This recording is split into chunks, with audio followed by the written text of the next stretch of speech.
நேயர்கள் அனைவருக்கும் வணக்கம். இது உங்கள் அபிமான ருசிக்கலாம் வாங்க சீசன் 2. நம்முடைய ருசிக்கலாம் வாங்க நிகழ்ச்சியில் இன்றைக்கு நமக்காக திருமதி யோகாமால் சுந்தர் அவர்கள் வந்திருக்காங்க. அம்மா என்னெல்லாம் ரெசிபி செஞ்சு கொடுக்க போறாங்கன்னு பார்க்கலாம். வணக்கம்மா. வணக்கம்டா. எப்படி இருக்கீங்க? நல்லா இருக்கேன்டா. சரி, இன்னைக்கு என்னெல்லாம் ரெசிபி செஞ்சு கொடுக்க போறீங்க? ஸோ இன்னைக்கு வந்து கொஞ்சம் கர்நாடகாலேருந்து வரும். ஓகே. ஃபேமிலிக்குன்னு வந்து பைனாப்பிள் கொஜ்ஜுன்னு ஒன்று உண்டு. அது பண்ண போகிறோம். அது ரொம்ப டிஃப்ரெண்ட்டாக உப்பு உரப்பு புளிப்பு எல்லாம் கலந்து தான் இருக்கும். பைனாப்பிள் கொஜ்ஜு ஃபேமிலிக்குன்னு பண்ண போகிறோம். பேச்சுலர்ஸ்க்கு நம்ம வந்து ரவா அடை பண்ண போகிறோம். அது குவிக்காக எல்லாத்தையுமே ரவை இருக்கும். தயிர் உங்களுக்கு ரெடிமேடாக கடையில் கூட கிடைக்கும். அதை வாங்கி மிக்ஸ் பண்ணி அதில் ஆனியன் கட் பண்ணி போட்டு பண்ணுறது தான் குவிக்காகிடும்.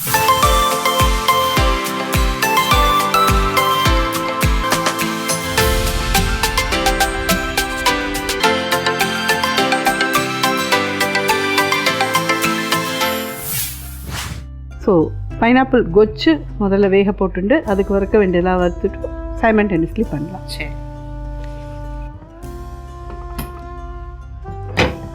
கொஞ்சமாக எண்ணெய் கொடுங்க.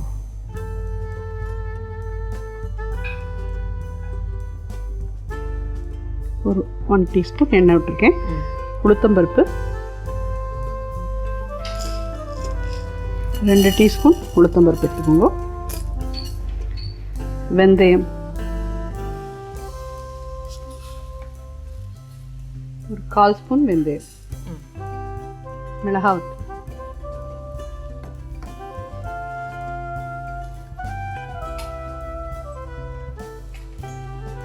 ஒரு 5 மிளகாய் போட்டுருக்கேன்.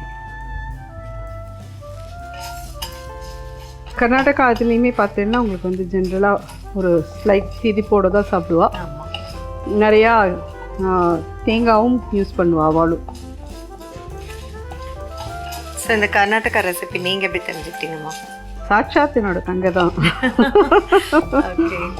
அவள் அங்கே தானே இருக்கா. ஸோ அவள் தான் அந்த மாதிரிலாம் கொஜ்ஜு கொஜ்ஜு இல்லடி கொஜ்ஜு நான் கொசு இல்லடி இந்த ஊரில் கொஜ்ஜுடி அப்படின்னா. ஓ சரி. அது அவளோட ஃபிஸினே ரொம்ப டிஃப்ரெண்ட்டாக இருக்கும். நிறைய அதே மாதிரி கேரளா யூஸ் பண்ணுற மாதிரி தேங்காய் எண்ணெய் தேங்காய் இது எல்லாமே யூஸ் பண்ணுவாள். இது வந்து நல்ல சொல்கிற மாதிரி ஒரு பக்கம் காரமாக இருக்கும். வெல்லம் போடுவோம். அந்த பைனாப்பிள்லேயே இருக்கிற திதிப்பு. புளி வேறு கரைச்சி விடுவோம். புளிக்கும் திதிக்கும் காரமாக இருக்கும். வெந்தயத்தினால ஒரு மைல்டு கசப்பு இருக்கும். நல்லாயிருக்கும் இதுவுமே. வெந்தயம் வந்து ஒரு வாசனையும் ரொம்ப கருகிடவும் கூடாது. ஸோ நீங்கள் அந்த காலத்தில் பாம்பே போயிட்டு ஒரு வழியாக ஹிந்தி கற்றுக்கிட்டு இன்றைக்கி எங்களுக்கே ஹிந்தி சொல்லித்தர அளவுக்கு வந்துட்டீங்க. கர்நாடகா சைட்லாம் போனால் எப்படி சமாளிப்பீங்கம்மா? அங்கேயும் நிறைய பேர் ஹிந்தி பேசுவாள். ஹிந்தி பேசுவா. அதை தவிர நம்ம வந்து தமிழ்லேயே நம்ம பேசினா கூட புரிஞ்சுப்பா. ஹிந்திக்கார அளவுக்கு தமிழ் புரியாதுன்ற மாதிரி இருக்க மாட்டா. கேரளாவில் கர்நாடகாலெலாம் கொஞ்சம் தமிழ் பேசணுன்னா புரிஞ்சுப்பா. நமக்கு ரொம்ப பேச தெரியலன்னா என்ன பண்ண முடியும்? ஸோ இது வறுபட்டுட்டு இதை மிக்சியில் வச்சுக்கிறேன்ப்பா.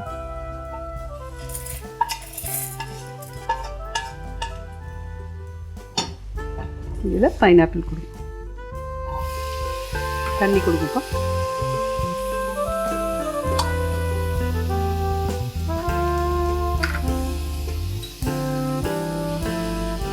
ஃபஸ்ட்டு பைனாப்பிள் வேகிறதுக்கு ஒரு 1/2 கப் தண்ணி விடுறேன். அப்புறம் புளி தண்ணி விடலாம்.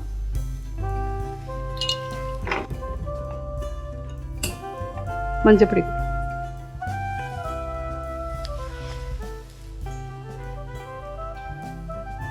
1/4 ஸ்பூன் மஞ்சப்பொடி போட்டிருக்கேன். இது மூடி போட்டு வேக விடலாம். இதில் தேங்காய் இருக்கும்.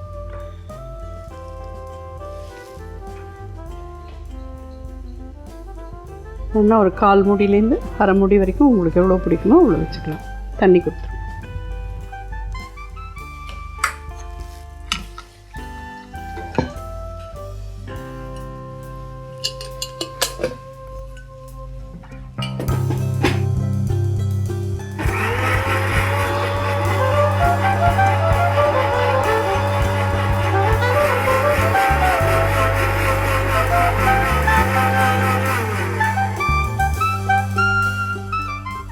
நல்லா ஃபைனாக அரைச்சிட்டோம்ப்பா. ஓகே. இது சைடில் இருக்கட்டும். ஸோ இது இந்த அடுப்புக்கு மாற்றிக்கலாம். வேகிற வரைக்கும் நம்ம வந்து ரவா அடைக்க வேணுங்கிறது கலந்து வைக்கலாம். ஊறணும். அது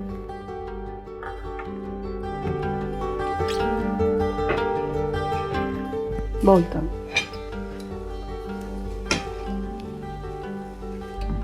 ரவை கொடுங்க. 1 கப் ரவை எடுத்துருக்கேன். தயிர்,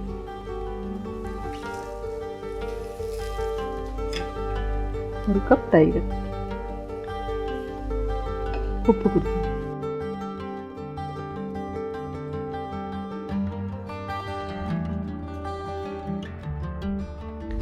ஒன்னே கால் ஸ்பூன் கிட்ட உப்பு போட்டுருக்கீங்க.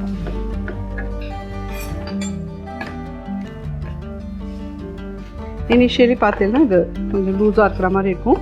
இது கலந்து வச்சுட்டு கொஞ்சம் நேரம் ஊற விடணும். அப்போ கெட்டியாகிடும். வாக்கிறதுக்கு முன்னாடி திருப்பியும் கொஞ்சம் தண்ணி விட்டு ஆட் பண்ணி லூஸ் பண்ணி.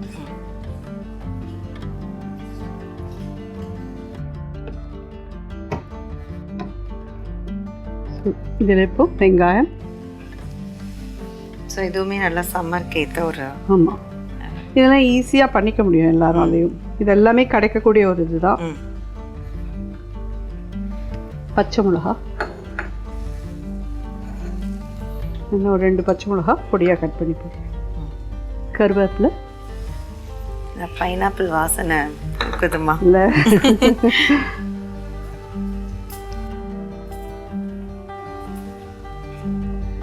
கொத்தமல்லி.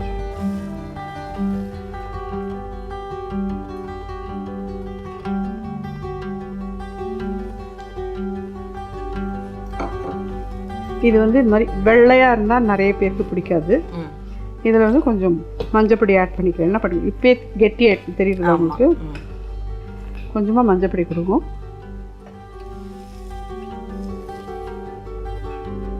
சின்னதாக ஒரு 1/4 டீஸ்பூன் போடுறேன். கொஞ்சம் தண்ணி கொடுத்துருங்க.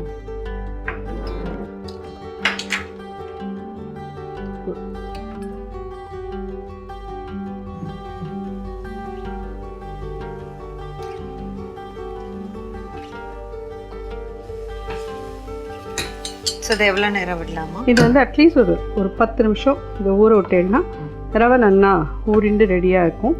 நீங்கள் அழகாக தட்டி சாப்பிடணும். இதில் நான் எப்படி பண்ணிப்பேன்றது சொல்லிட்டேன். நான் வெங்காயம் போட மாட்டேன். ஆனால் தேங்காய் திருகல் நிறையா அதில் போட்டுட்டு இதே மாதிரி கலந்து அது ரவை தேங்காயோட ரொம்ப டிஃப்ரெண்ட்டாக ரொம்ப நல்லாயிருக்கும். இது ஒரு 10 நிமிஷம் ஊறட்டும்.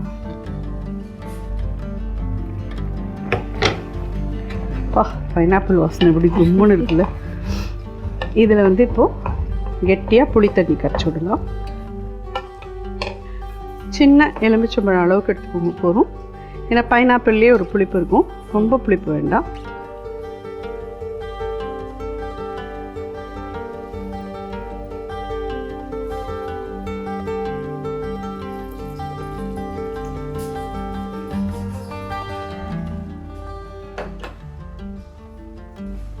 தேவையான உப்பு போடலாம்.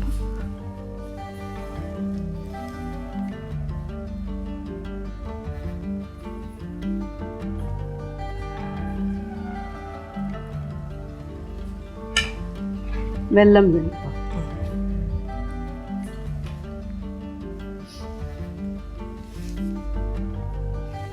ஒரு சின்ன பீஸ் வெல்லம். திருப்பி மூடி போட்டுடலாம். ஒரு 5 மினிட்ஸ்க்கு இது எல்லாமே சேர்ந்து வேகட்டும். அதுக்கப்புறம் அரைச்சதை விட்டு கலந்தோன்னா மேலே தாளிச்சோன்னா கொஜ்ஜு ரெடி. இது கொதிக்கட்டும். ஓகே, இந்த ஜோராக வெந்துடுத்துப்பா. பச்சைப்புளி வாசனை எல்லாமும் போயிட்டு இந்த ஸ்டேஜில் அரைச்ச இந்த விழுது அதில் வைக்கணும்.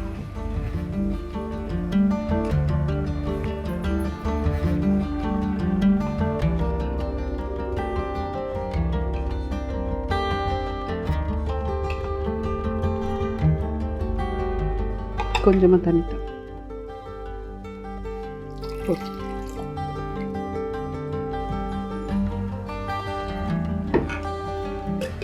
கருவேப்பிலை கொடுப்பா.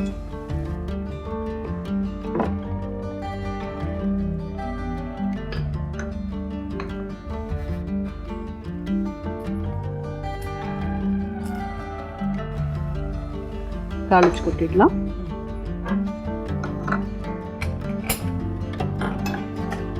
எண்ணெய் கொடுங்க. ஜஸ்ட்டு ஒரு 1 டீஸ்பூன் எண்ணெய் விட்டுருக்கேன். கடுகு,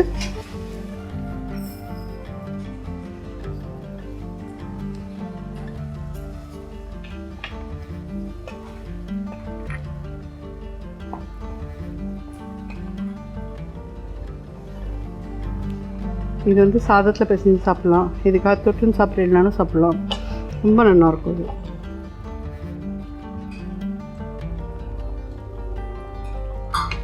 ஒரு வரமிளகா,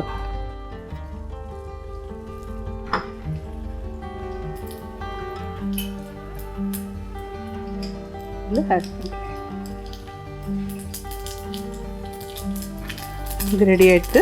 இதை அடுப்பு அனுப்பிச்சுடுறேன்.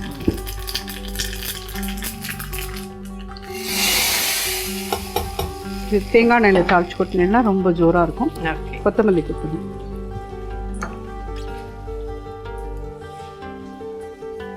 ஸோ இது திருப்பி ஒரு 15 நிமிஷத்தில் எவ்வளோ கெட்டியாக எடுத்து தெரியுதா, இந்த ஸ்டேஜில் இன்னும் கொஞ்சம் தண்ணி விட்டுருணும். அது நீங்கள் ஒரு 10-15 நிமிஷம் ஊற விட்டீங்கன்னா தெரியும். இது கன்சிஸ்டன்சி இப்படி இந்த லெவலில் இருக்கட்டும்.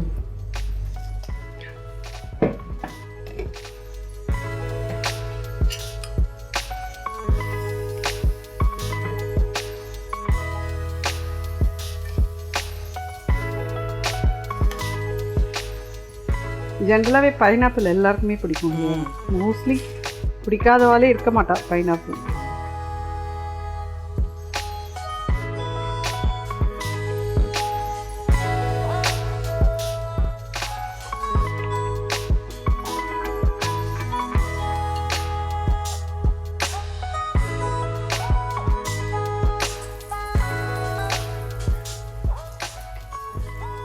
சாப்பிட்டு பாருங்க, அப்போ தான் தெரியும் பைனாப்பிள் வாசனை கம்பகம்பன்னு இருக்கு.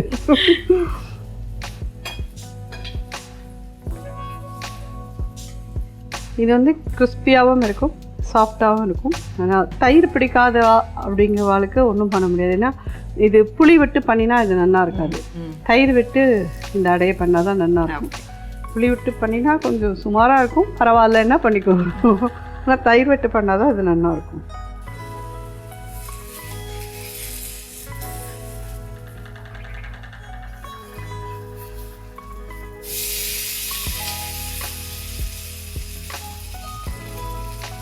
பார்க்கறதுக்கு இந்த மாதிரி மஞ்சப்பொடி போட்டதுனால இந்த கலரில் இருக்கும். மஞ்சப்பொடி போடலைன்னா அது ஒயிட்டாக இருக்கும். ஒயிட்டாக இருந்தால் நிறைய பேருக்கு பிடிக்காது. ஸோ அவள் வேணுங்கிறவா அந்த மாதிரி மஞ்சப்பொடி போட்டு. ஓகேம்மா. இதுக்குமே தொட்டுக்கு எதுவுமே வேண்டாம். அந்த பச்சை மிளகா இருக்குல்ல, அதோடு சேர்த்து கடித்து சாப்பிட்டு பார்த்தோன்னா ரொம்ப ரொம்ப நல்லா இருக்கும். அதனால தான் பொடி பொடியாக கட் பண்ணி இதில் போட்டோன்னா அதோடு சேர்த்து இது ஜோராக இருக்கும். ஸோ இதோட வேறு வெஜிடபிள்ஸ் யோசிக்கலாமா, இல்லை இது வெறும் தாராளமாக வெங்காயம் தவிர நீங்கள் கேரட்டும் திருக்கி போட்டுக்கிறீங்கன்னா போட்டுக்கலாம், உங்கள் சௌகரியம். குடமிளகா அதே மாதிரி பொடியாக கட் பண்ணி அதில் போட்டு பண்ணிக்கிறீங்கனாலும் பண்ணிக்கலாம்.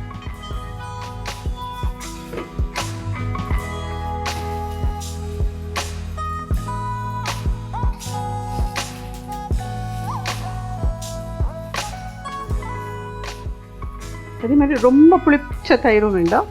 நார்மலாக ஒரு கடையிலேருந்து கிடைக்கிறதெல்லாம் உங்களுக்கு அவ்வளோ தூரம் பிடிக்காது, நல்லாவே தான் இருக்கும். ரெடி ஆகிடுச்சுப்பா. ஓகேம்மா.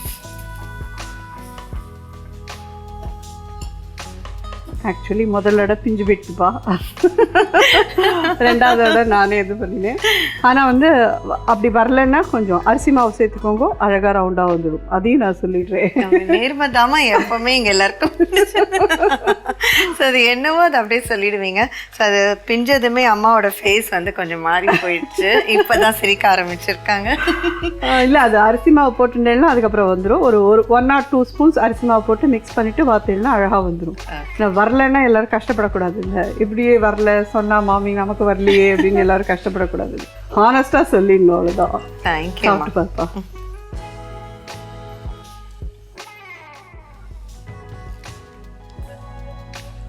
எப்பவுமே அந்த ரவையும் தயிருக்குமே ஒரு காம்போ அட்டகாசமாக இருக்கும்.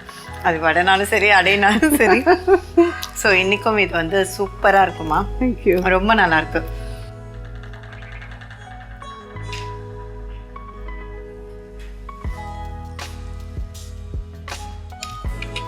நான் இதுக்கு தான் வெயிட் பண்ணிட்டு இருந்தேன். நம்ம செட்ல இன்னும் 2-3 பேர் வெயிட் பண்றாங்க இந்த ரெசிபிக்கு. ரொம்ப சூப்பரா இருக்குமா. தேங்க்யூடா, தேங்க்யூ. ஸோ அது வந்து எதுவுமே வேண்டாம், சும்மாவே கூட சாப்பிடலாம், அந்த அளவுக்கு சூப்பரா இருக்கு. இன்னைக்கு ரெண்டுமே அட்டகாசம். அதுல முக்கியமா இந்த குட்ஸு வந்து சூப்பர். தேங்க்யூ ஸோ மச்மா. பைனாப்பிள் கொஜ்ஜு செய்வேன். ஒரு கடாயில் முதல்ல ஒரு ஸ்பூன் எண்ணெய் விட்டு அதில் உளுத்தம்பருப்பு 1 ஸ்பூன், 1/4 ஸ்பூன் வெந்தயம், மிளகாய் வத்தல் 3 நல்லா ஃபைனாக வறுத்துக்கோங்க. அது ஒரு மிக்ஸி ஜாரில் எடுத்துக்கோங்க. அதோட கூட ஒரு 1/4 கப் தேங்காய் துருவல் போட்டு தண்ணி விட்டு நல்லா ஃபைன் பேஸ்ட்டாக அரைச்சி எடுத்துருங்க. அப்புறம் இன்னொரு கடாயில் பைனாப்பிளை போட்டு தண்ணி விட்டு முதல்ல வேக விடுங்க. கொஞ்சம் நல்லா 3/4 பாகம் வெந்ததுக்கு அப்புறமா ஒரு சின்ன எலுமிச்சை சைஸ் அதில் புளி எடுத்து ஒரே ஒரு கப்பு தண்ணி கரைச்சி விட்டு அதில் விட்டுட்டு அதில் வெல்லமும் ஒரு சின்ன பீஸ் போட்டு ஒரு 5 மினிட்ஸ் மூடி வச்சு கொதிக்க விடுங்க. நல்லா வெந்ததுக்கு அப்புறமா அரைச்ச விழுது அதை கலந்துட்டு அதோட கூட மேலே கருவேப்பிலை, தாளிக்கிறதுக்கு கடுகு, மிளகாய் வத்தல் தாளிச்செல்லாம் கொத்தமல்லி எல்லாம் பரிமாறிட்டு சூப்பரான பைனாப்பிள் கொஜ்ஜு ரெடி. ரவையை வந்து ஒரு பவுலில் எடுத்துக்கோங்க. அதோட கூட ஒரு கப் தயிரையும் ஆட் பண்ணி உப்பு அண்ட் வெங்காயம், பச்சை மிளகா, கருவேப்பிலை, கொத்தமல்லி எல்லாத்தையும் நல்லா மிக்ஸ் பண்ணி ஒன்றா ஒரு 15 மினிட்ஸ் ஊற வைங்க. தேவைப்பட்டால் அதுக்கப்புறம் கொஞ்சம் தண்ணி நல்லா ஒரு 1/2 கப் சேர்த்து அதில் நல்லா மிக்ஸ் பண்ணிக்கோங்க. அதுக்கப்புறம் நல்லா அடையாக வார்த்து எடுத்தேன்னா ஜோரான ரவா அடை ரெடி. ஓகே, இன்றைக்கு அம்மா செஞ்சு கொடுத்த 2 ரெசிபியும் உங்களுக்கு பிடிச்சிருக்கும் நம்புறோம். மீண்டும் அடுத்த நிகழ்ச்சியில் உங்கள் அனைவரையும் சந்திக்கிறோம். இது ருசிக்கலாம் வாங்க சீசன் 2. நன்றி, வணக்கம்.